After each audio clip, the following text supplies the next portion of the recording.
Today we are visiting Caerphilly Castle. This is the largest castle in Wales, covering an area of around 30 acres. It was built by Gilbert de Clare in the 13th century to conquer Glamorgan. It has the most elaborate water defences in Britain. It's famous for its large gatehouses and because it introduced concentric castle defences to Britain. Work on the castle began in 1268, following Gilbert's occupation of the north of Glamorgan. The castle was largely built at an amazing rate over the next 3 years. Gilbert's Welsh rival Llywelyn ap Gruffydd burnt the castle in 1270, but Gilbert prevailed and managed to complete the castle and took control of the region. The centre of the castle sits on an island surrounded by a number of artificial lakes and contains luxurious accommodation.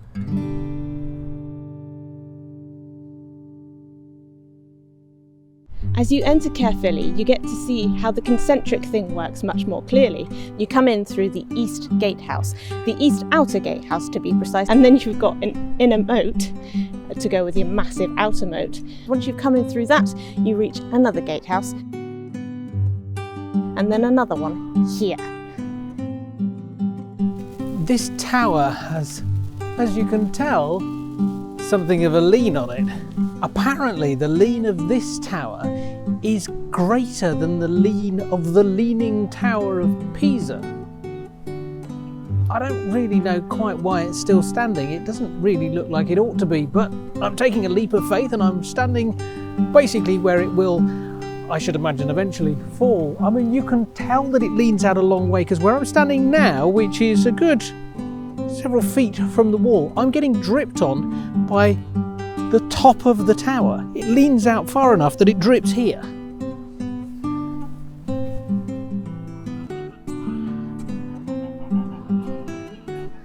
Standing behind the tower might give you some clue as to just how much it's leaning. I don't think that catching it on film really does it justice. It's really hanging out there.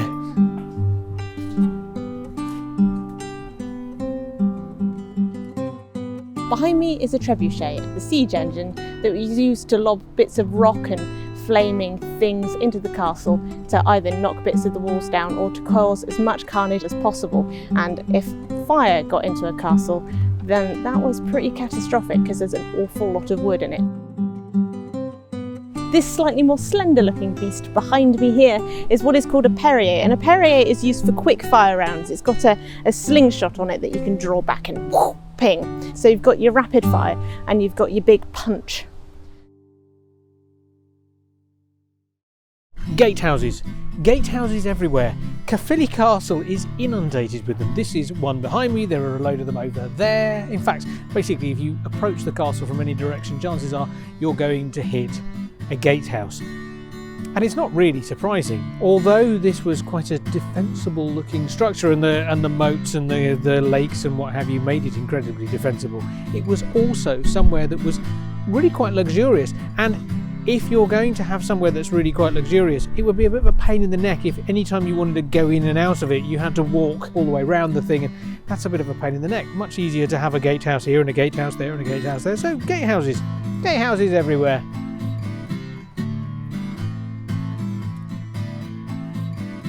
So I'm in one of the rooms of the Eastgate House. In this room they've got a flight of stairs that goes up quite a long way, I would say. I wonder where these lead.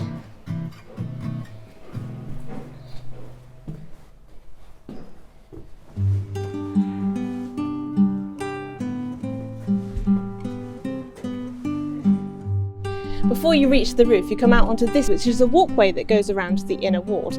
Now, I'm not going to go this way just yet. I'm going to go up to the roof first, because this place is a maze, and if you go off on a tangent, you end up missing parts. So I'm going to methodically go upstairs, then come back down, and then do the walkway. I made it to the roof! Finally, the stairs are long. When you get up here, the views aren't as vast as most other castles you see. You can't see that far over the landscape, but what you can see is quite a way over the castle, and that's quite something because you get a bird's eye view of what's going on down below. So roof. I'm going to make the most of the fact that I'm on the roof because, yes, you work to get up here.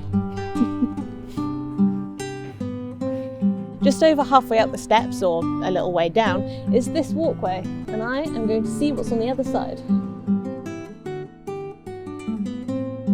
There are some spectacular views over the walkway of the moats and lakes and ducks and swans and geese.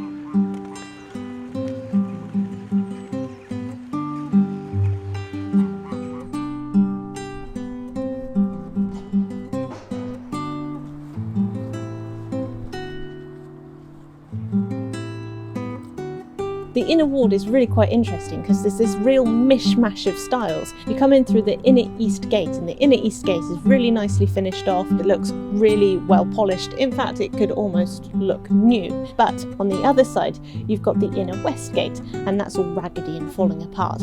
And then you go past the Great Hall, and the Great Hall is a lovely building. It's got these massive windows, it's got lovely polished stone on the outside, and I suspect that they felt that they could have those big windows there because on the other side of that is the South Tower, so it's protected from there as well. But next to the Great Hall, you've got the apartments, and again, that's all raggedy and tumbled down. So yeah, in this very small area, you've got lots of different building styles, if you will. And through the ruins now, you can just see the towers over there, the one that's leaning.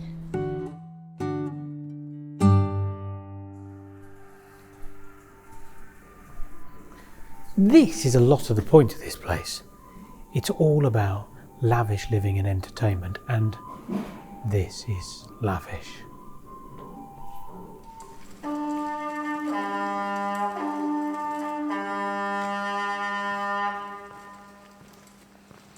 That's one hell of a fireplace, isn't it? I mean, it's kind of artificial now. It is a projection, but it's day. That would have kicked out some heat. The wooden structure you see behind me, that is a minstrel's gallery. And the idea is you stick your musicians up there and they can play and entertain and take advantage of the fact that the acoustics in here are really quite something. Stick your musicians up there, they can be heard down here throughout the hall without you and your chums sitting and chatting too loudly. It's a great idea. I mean, basically, it's the forerunner of the modern day stage. So off the Great Hall, you've got this, basically a set of posh apartments on the ground floor. This is where the servants would have been, and then upstairs, that is where Gilbert de Clare and, the posh folks would enjoy the riches of life. It had glass in the windows. I mean, we're talking, end of the 13th century here, and glass was quite expensive. It's got some really ornate stonework around it, so you can tell it's very lavish. If you've got the money to do this sort of thing, you are a very, very, very wealthy individual. Gilbert de Clare was obviously doing very well for himself. Thank you very much.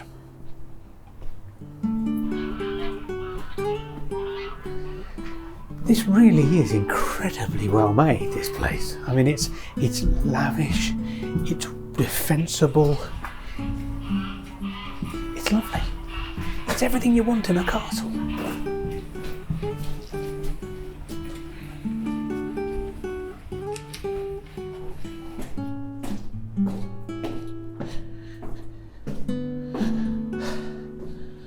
I hope you don't have a problem with stairs, and specifically spiral stairs, because they are everywhere in this place. Which isn't a problem. I'm pretty sure it's keeping me fit.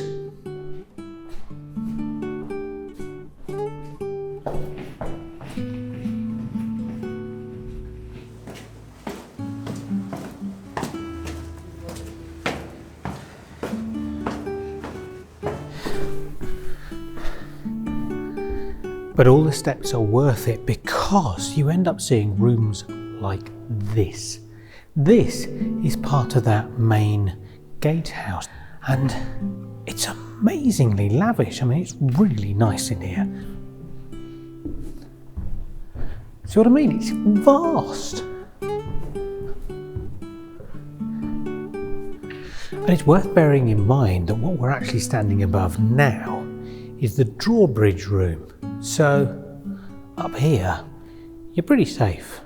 I mean, you're in a castle that's pretty much within a castle that's within a castle surrounded by, moats and lakes And I mean, other than the people who are already inside, you don't have to worry too much. Oh, and did I mention the spiral staircases?